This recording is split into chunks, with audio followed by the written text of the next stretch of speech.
जब घर में बीबी फातिमा तो जाके क्या देखा, सफाई घर में थी और रहल पे कुरान रखा था।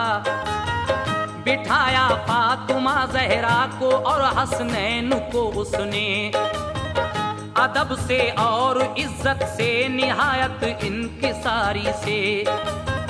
बड़ी खुश खल्क औरत थी, हुई खुश फातिमा जहरा। हुआ मालूम के शौहर पे है ये इस कदर शैदा। कुराने पाक सर पे रख के एक पाँव खड़े होकर दुआ करती है अल्लाह पाक से के खुश रहे शौहर। मेरे शौहर को रख महफूज या रब हर मुसीबत से। इलाही सर बुलंदी दे मुशर्रफ कर इनायत से।